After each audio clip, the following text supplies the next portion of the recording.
Thank you for joining me.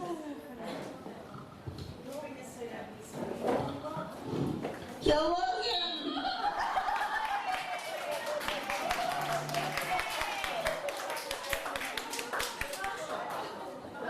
Everybody.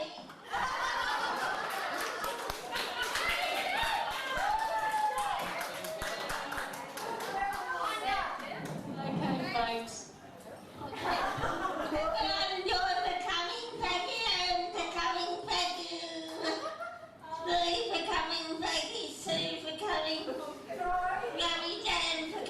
We could be here for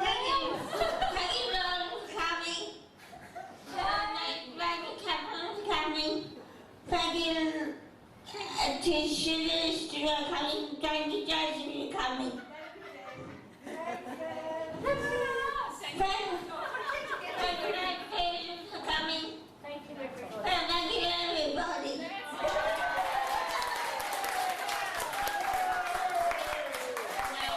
That was priceless. Thank you, my sweetheart, for coming. Thank Joy.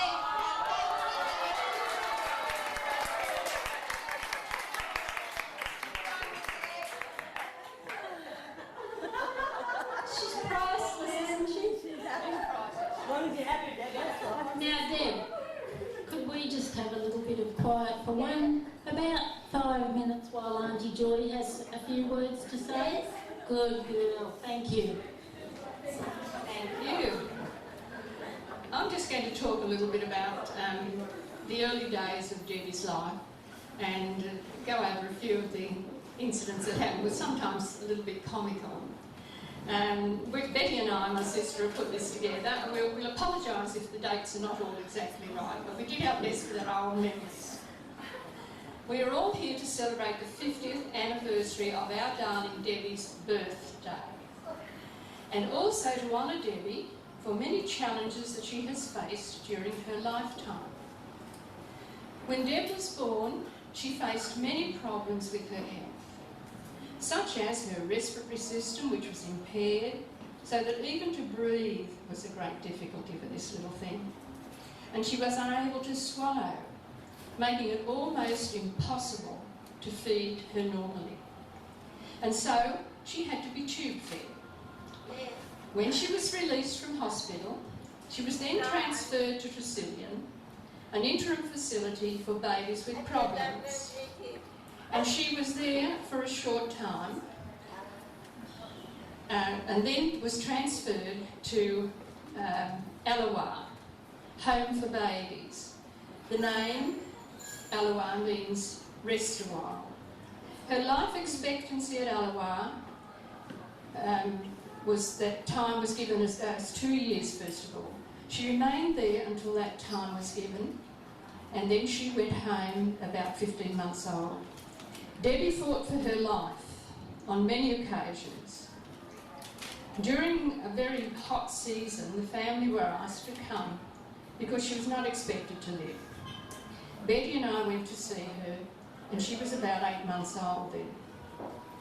She was very fragile, but beautiful little girl, so tiny, pale skinned, and the most beautiful auburn hair, with a kiss curl right in the middle of her forehead.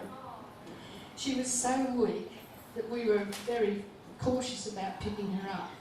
And as we did, her small body was limp.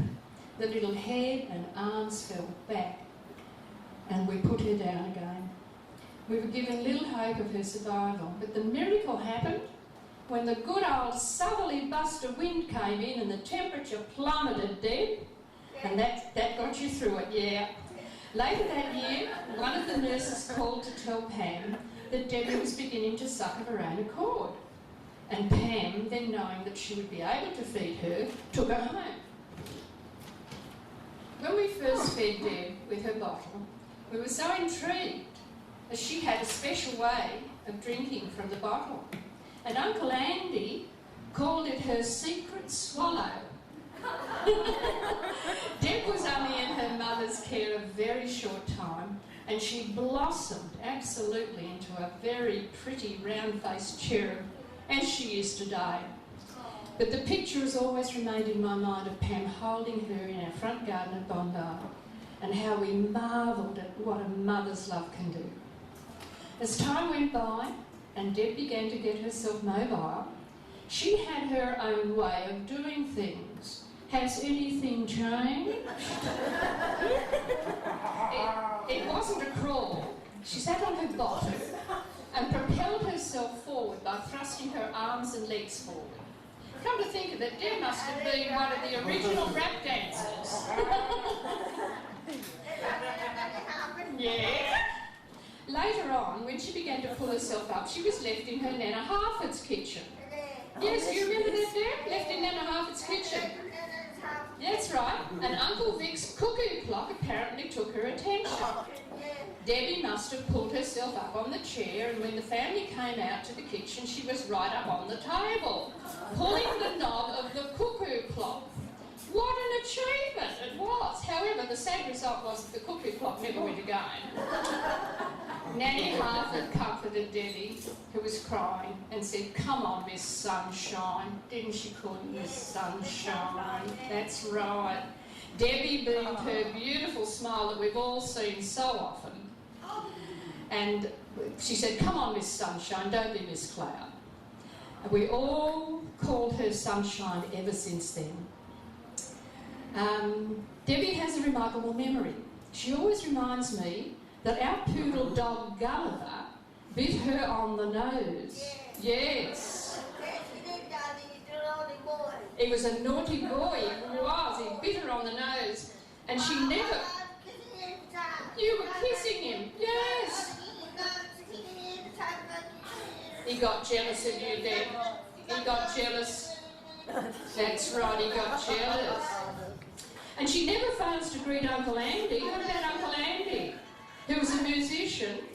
When Uncle Andy, is your clarinet still red hot? Is that what you say to Uncle Andy?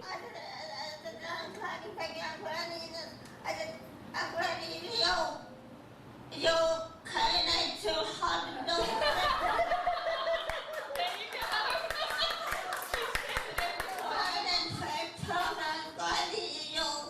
Straightening very hard out, you know, clarinet toast.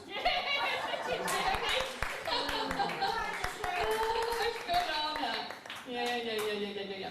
Well, over the years, we of the family have been told that Deb's lifespan was 2 years, then 7, then 12, then 21, and I think they gave up from now on.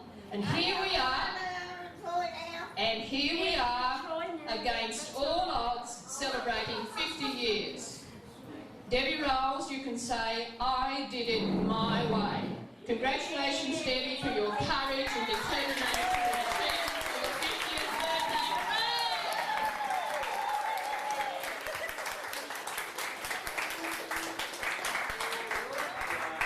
Thank you very much, Auntie. That was lovely. And all those little jokes from Deb just added to the surprise. Now, Sister Josie's going to say a word over here. Sister Josie was Debbie's first teacher. Deb started school with me at St Teresa Dover Heights, but she didn't cope there very well with her learning disabilities. And soon after, she went off to Mater Dei and she went to boarding school. And Sister Josie was her first teacher. And she's remained a friend of the family ever since. Thank you, Kim, and thank you, Carson. It's my privilege, Debbie, to be here today to talk about you in a wonderful way. You're going to come up and stand here, are you, darling? Come on. So in the early... I went to... You're right, darling. Thank you, Kim. You're welcome. She did a good job.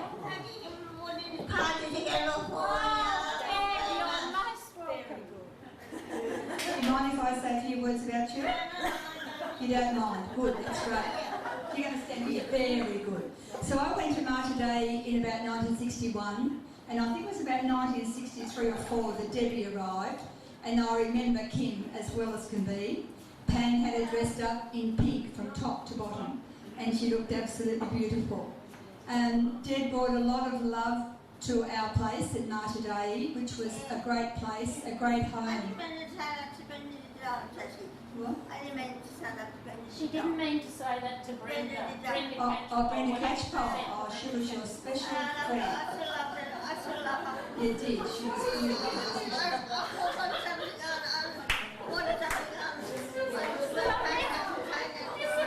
This is like a two-way radio here.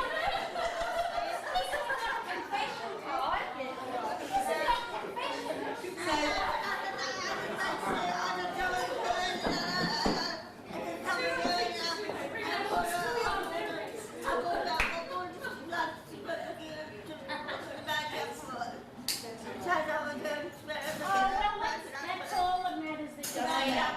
You made it up, that's right. That's all that Now, matters. can I have a word, do you reckon? Forgive and No, forget. that's good. Thank you. Yeah, I'm going to have a word now. Thanks, Deb. Deb used to always have the last word anyway.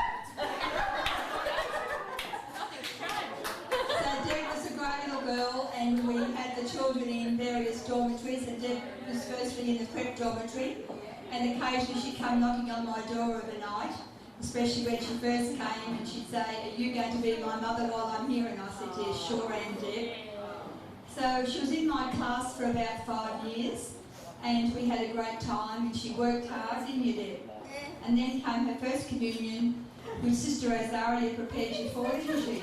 Yes, so we had a great day of first communion, many special days, but up on the screen later you might see Debbie. There are 3 photos. One was with, who was the sister who you loved? Carmela, and Carmela is on the step today now. There you go.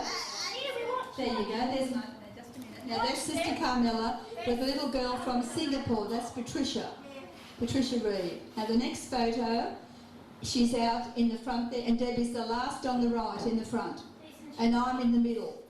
Somewhere in the middle there. Now the third one, she was in the choir, and there she is, on the front.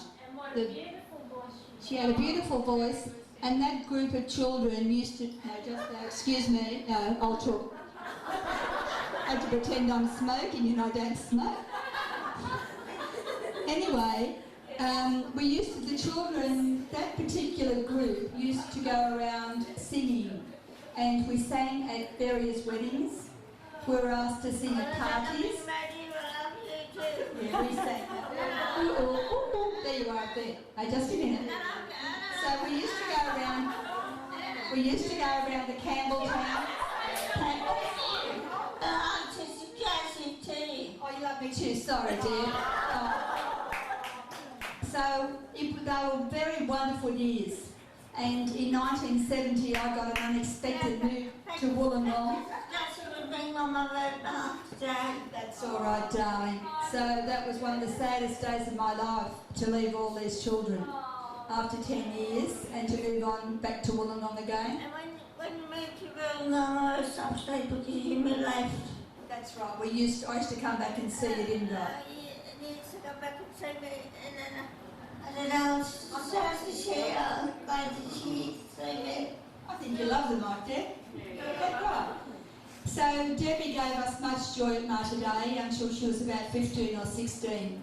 Many years later, yeah, you have a rest. That's very good, Deb. You're right there? Praise the Lord. Praise the Lord. So she still remembers many children, and as late as last night, Lucy Ann Hunter rang me and said, Lucy Ann rings me very often and says, "Oh, sister, could I have coffee with you tomorrow morning?" She only gives you about 5 hours. So I can't come early in the morning now, but late in the afternoon. But I said, "I'm going to Debbie's 50th. And she said, that is just wonderful. And she said, "Tell her I'm 53. And so just of recent years, Kim came into our parish, and I didn't know who Kim was. And sadly, when her mum Pam died, she rang Father, and Father said, "Oh, Kim Rolfe's mum died." And I had no idea it was a beautiful Kim in our parish. So ever since, we've been very good friends. Kim and Patricia, my sister over there in the pink. Yep.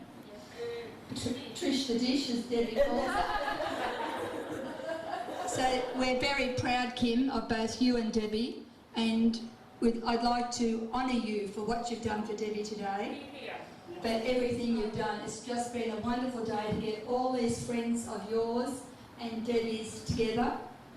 And we'd just like to say what a great lady you are. You're very, very special.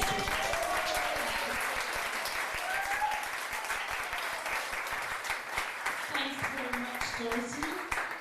And it wouldn't have been the same without you. But not to take away from Debbie. Have Kim. Have Kim. Thank you, Debbie. Thank you.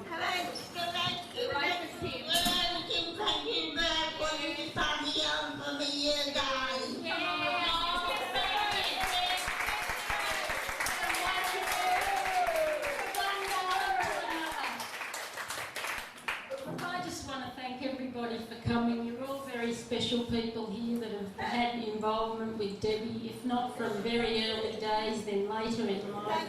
Thank you for coming out and Sister Kim. Oh, well, I wouldn't have missed it for the world, Deb.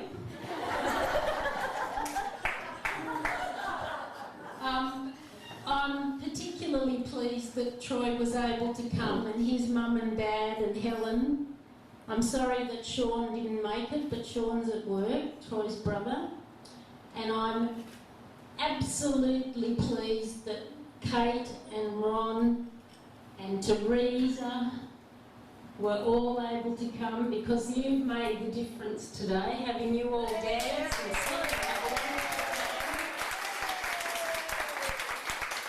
And we've now got you all on video, so you can't say you didn't eat that or drink that or dance to that song. No, it really makes a difference. And all my school friends are here. They've all entertained Debbie over the years at Christmas and Easter and birthdays and all sorts of things. Leslie has always been a stalwart and visited Debbie when Deb's been in hospital. She's been up there. And so all my friends have been very involved in Debbie's life. And of course, all the staff here from Hornsby Challenge, all absolutely wonderful girls.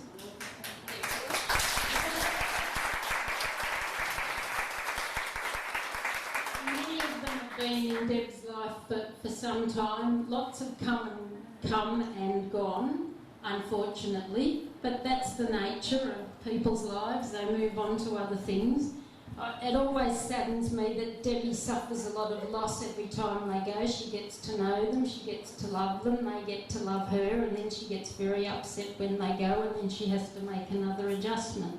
But that seems to have been Debbie's life for a very long time, being plucked out of the family home at only age 7 and off to boarding school, and not a lot of preparation for transition. And then suddenly dumped back in the family home at the end of boarding school at age 17 without any preparation again, or, you know, another transition for her to make. It was difficult for her, it was very difficult for us. We were all very, very selfish teenagers that suddenly had this sister back home with us with all sorts of special needs. There were no social workers or anyone around like that in those days. We all just dealt with it. And I have to say that Auntie Betty and Auntie Joy were there right from the beginning, and right now to this day.